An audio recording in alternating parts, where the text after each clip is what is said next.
Fizi News 24. Fizi News 24. Média d'information en temps réel. Média d'information en temps réel. Fizi News 24. Fizi News 24. Chombo cha habari kwa muda sahihi. Média d'information en temps réel.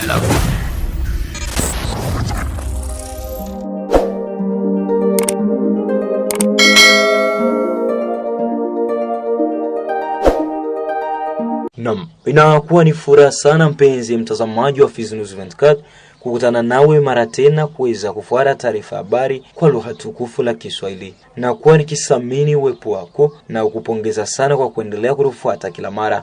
Hii ni Fizi News 24 inayokujia mashariki mwa Jamhuri ya Kidemokrasia ya Kongo na ambayo inakuwa nakupa habari zenye uhakika. Tuanzie na huko Minova ambako mvua nyingi zilizonyesha kwa mfululizo zimezusha madhara mengi ya vitu ikiwemo mashamba na nyumba, ambako mashirika ya kiraia yaomba kwa mashirika ya kiutu kuwajia raia wa anga na msaada katika eneo mbalimbali za tarafa la Kale. Udhibitisho ni wa Kisariki Jish, kiongozi wa shirika la raia pa Minova, ambaye ametoa picha ya hali halisi ya tukio hilo. Tangu lendi ya kwanza mpaka leo mvua imenyesha kwa wingi na imeweza kuharibu vitu vingi. Manyumba zimeanguka vibambazi, zingine zimeruka manjanja, na mimea ya mashamba ama mazao ya mashamba imeweza kuharibika sana, na wakaaji ambao wamepatwa na shida hiyo wanakosa wafanye nini. Ndio maana tulikuwa tukiomba kwa wafadhili wa shirika za kihutu kusaidia ama kujia msaada population ambayo imeguswa sana, sababu mvua imenyesha kwa wingi. Barabara pia zimeweza kukatika nafasi nyingi, na hayo yote yanakuwa matatizo kwa wakaaji wa teritwari ya Kalehe na zaidi ya groupement ya Buzi, ya Mbinga Nord na groupement ya Mbinga Sud, hata Ziralo na penginepo. Minova iliguswa sana sababu barabara zimeweza kuharibika, kwenye soko matope mingi, na hata mimea na mazao ya mashamba imeweza kuguswa hata kwenye mji wa Minova. Si kuwa ujenzi mbaya, lakini ni mvua ya mawe. Mvua iliweza kunyesha kwa wingi, na ikiwa mvua ya mawe, na sababu imefanya zaidi ya posho mbili mvua ikinyesha kwa wingi, ndio imeweza kusababisha hiyo yote. Zaidi tangu siku ya kwanza mpaka leo mvua imenyesha ya mawe, na ndio maana imebomoa nyumba nyingi, hata kukata mabarabara na kuharibu mimea ama mazao ya mashamba.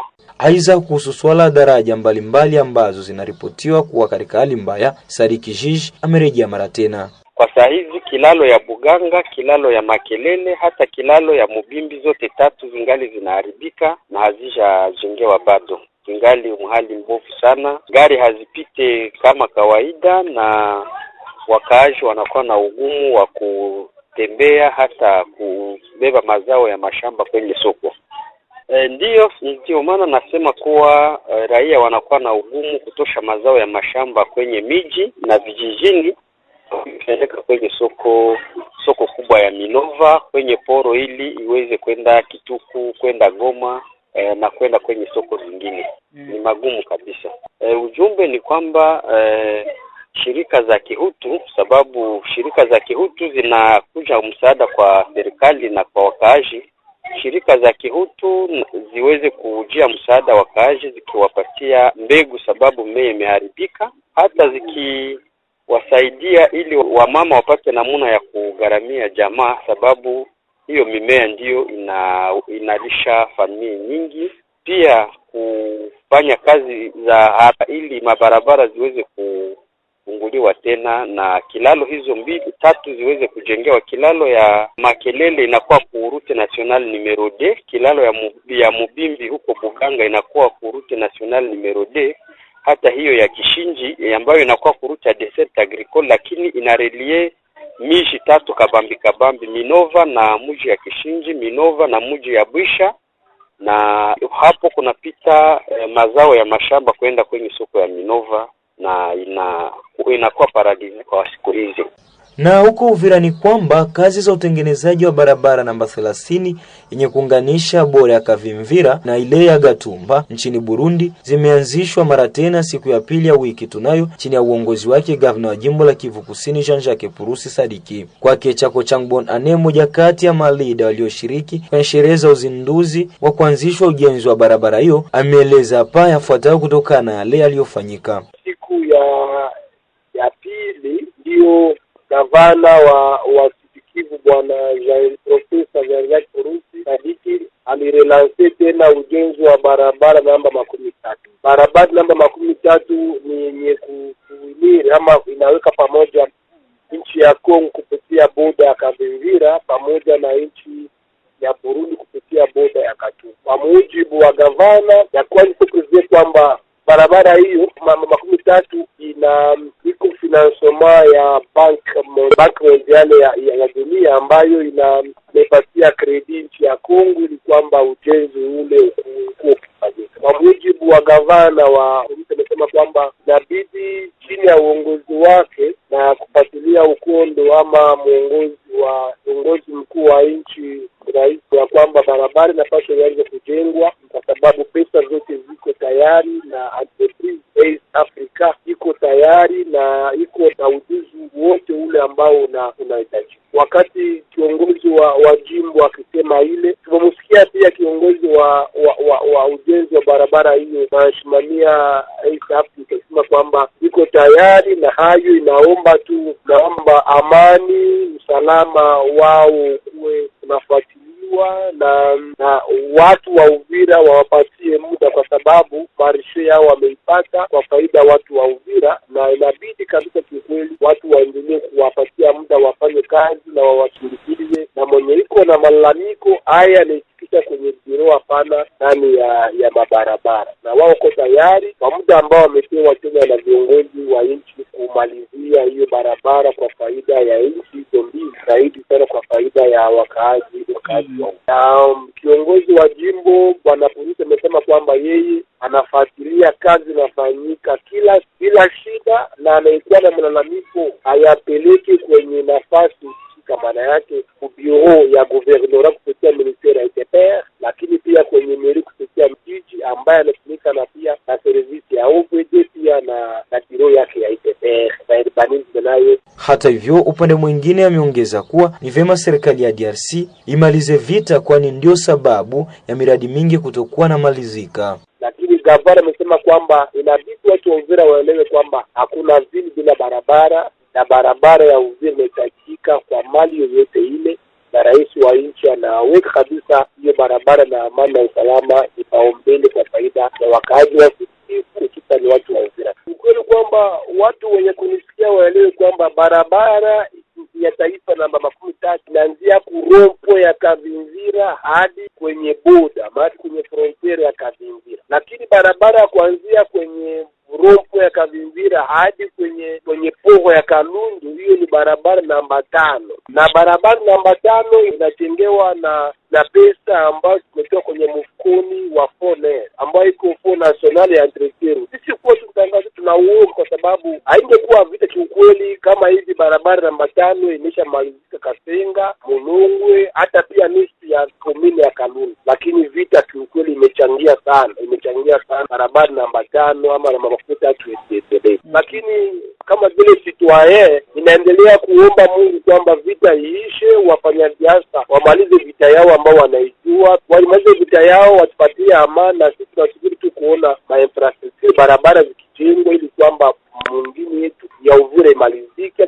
Sisi zinaanza Baraka nayo inafaidika sababu hakuna kujenga barabara Baraka waache Uvira na Uvira wajenge waache Baraka. Wao waache Fizi sababu Fizi na Uvira bila territoire tuko watoto wa baba moja na tunapartager historia moja. Woga tunao ni volonte ya wafanya siasa kama utaifanya, na woga tunao ni pesa ziwe tunaolela, lakini tunafuatilia kama vile viongozi wa jamii tunafuatilia, tunaomba kwamba wafanya siasa na entreprise wafanye barabara kama hizo zinazohitajika na kama hizo raia naziomba. Msikilizaji, na kwenye habari zingine ni kwamba mashirika ya uchukuzi wa watu pamoja na mizigo mjini Baraka yametaja kupongeza hatua iliyochukuliwa na kitengo cha polisi wa barabarani kutawanya polisi wa kuongoza usafiri mjini humu, huku ukiomba kutokugeuka kwa malengo aliyokuwa nayo. Katika mazungumzo na TV yako, Amuri Jacques Gabriel ni supervisor wa shirika la uchukuzi la watu pamoja na mizigo wa Promoteco mjini Baraka, amesema kuwa polisi waliowekwa barabarani watasaidia pakubwa kuwaendesha pikipiki wapya kujua sheria za kazi yao kila siku.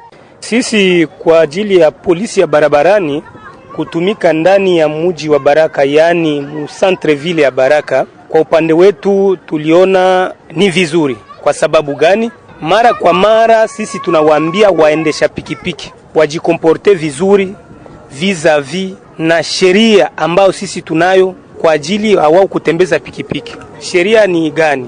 Unakuta mwendesha pikipiki anavaa kilote, anavaa la babushe, anavaa sengle. Utakuta mwendesha pikipiki ajikomporte vizuri.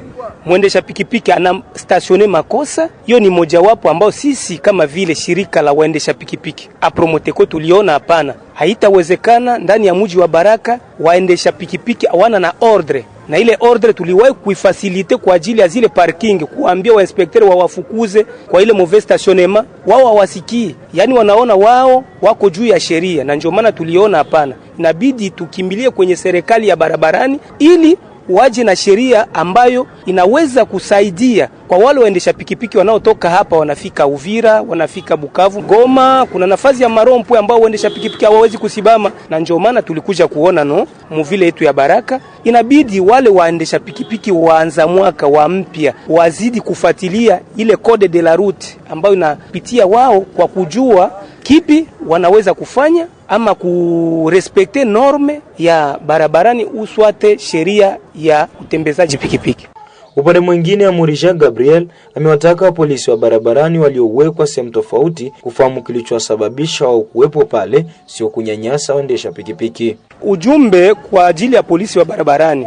Tunajua polisi ya barabarani kupitia waendesha pikipiki, mwendesha pikipiki akiona polisi wa barabarani anajua ni trakaseri. Na ndani ya tarafa letu la Fizi tunajua polisi wa barabarani kiukweli wanakuwa pale kwa ajili ya kureservoir pesa, kwa sababu hawako na respecte norme ili wafunze waoneshe waendesha pikipiki sheria ya kutembeza pikipiki. Tunaomba ndani ya vile ya Baraka wale wa polisi wa barabarani wa respecte ile sheria kupiga filimbi katikati ya barabara, yani pale kurompwe wanapiga filimbi, wanaonesha nenda namna hivi, inabidi upite hivi, inabidi upite hivi. Sasa wao hawako kuile sheria kuonesha waendesha pikipiki gisi wanaweza kupita kuzile rompwe. Wako pale wakiona mtu iko muhivi olia kumuonesha ukweli, wao wanadetourne ile mission yao, wanakuwa pale kwa kukamata hiyo pikipiki wanaifunga. Na ndio maana tunapenda tuoneshe wa polisi wa barabarani wakati wanatiliwa kuzile rompwe ni za musantre ville, mwenye iko mkosa wanamuonesha juu kesho asirudilie ile kosa. Mtazamaji mpenzi, tumalizie na habari hizi ambako baada ya shambulio la ndege zisizo na rubani katika mji wa Goma na kusababisha vifo vya watu watatu akiwemo mfanyakazi wa shirika la UNICEF, hatimaye Baraza la Usalama la Umoja wa Mataifa limekutana kwa siri ili kutathmini swala hilo. Mengi zaidi na mkaribisha Zake Mulucha Shibe. Baraza la Usalama la Umoja wa Mataifa limeendesha mashauriano ya faragha siku ya Jumanne kuhusu hali ya usalama nchini Jamhuri ya Kidemokrasia ya Kongo kufuatia ombi la Ufaransa katika muktadha wa kuongezeka kwa mapigano mashariki mwa nchi baada ya shambulio baya la drone lililosababisha vifo nchini Goma. Shambulio hilo lililotokea tarehe 11 Machi katika mji wa Goma, jimbo la Kivu Kaskazini, lilisababisha kifo cha mfanyakazi mmoja wa UNICEF. Wanachama kadhaa wa baraza hilo wamelaani shambulio hilo na kusisitiza umuhimu wa kulinda raia pamoja na wahudumu wa misaada ya kibinadamu. Katika taarifa iliyotolewa tarehe 11 Machi, ujumbe wa Umoja wa Mataifa nchini DRC MONUSCO ulieleza kuwa mashambulizi dhidi ya wafanyakazi wa Umoja wa Mataifa yanaweza kuchukuliwa kuwa uhalifu wa kivita kwa mujibu wa status ya Roma. Tukio hilo pia lililaaniwa na Rais wa Tume ya Umoja wa Afrika Mohamed Ali Yusuf, ambaye tarehe 12 Machi alitoa wito wa kufanyika kwa uchunguzi huru ili kubaini mazingira ya tukio hilo. Umoja wa Ulaya pia ulitoa wito kama huo. Serikali ya Kongo ilitangaza kufunguliwa kwa uchunguzi kupitia taarifa iliyotolewa tarehe 13 Machi.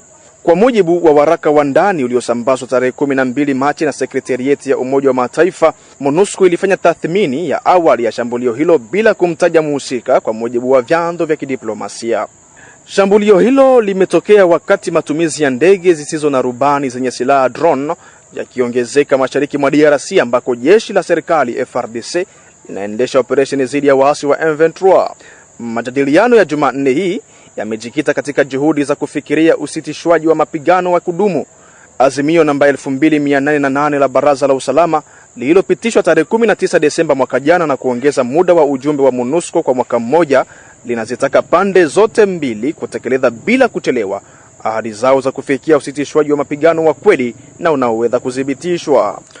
Katika barua aliyoiwasilisha kwa baraza tarehe 27 Februari, Katibu Mkuu wa Umoja wa Mataifa alieleza kuwepo kwa maendeleo katika kuanzishwa kwa utaratibu wa kusimamia na kudhibitisha usitishwaji wa mapigano uliopangwa chini ya mchakato wa Doha, upatanishi unaoongozwa na Qatar kati ya serikali ya Kongo na waasi wa M23. Katibu Mkuu anapendekeza mbinu ya hatua kwa hatua inayobadilika na yenye masharti kusaidia usitishwaji huo wa mapigano, ikiwemo kutuma kwa vikosi viwili vya askari wa miguu wenye silaha nyepesi, kikosi kimoja cha uhamasishaji wa haraka pamoja na timu ya awali ya uokoaji wa kitabibu. Kwa mujibu wa waraka huo, kati ya askari 1500 hadi 2500 wa ziada wanaweza kuhitajika kusaidia juhudi za amani katika mkoa wa Kivu Kaskazini na Kivu Kusini. Mtazamaji mpenzi, ni hapo ndipo tumefika mwisho wa tahariri ya habari kwa lugha tukufu la Kiswahili, na kusamini wewe ambao ulitegea sikio mwanzo hadi mwisho na kutupa muda wako. Hii ni Fizi News 24 inakujia mashariki mwa nchi ya Jamhuri ya Kidemokrasia ya Kongo. Fizi News 24, média d'information en temps réel. Fizi News 24, chombo cha habari kwa muda sahihi. Média d'information en temps réel.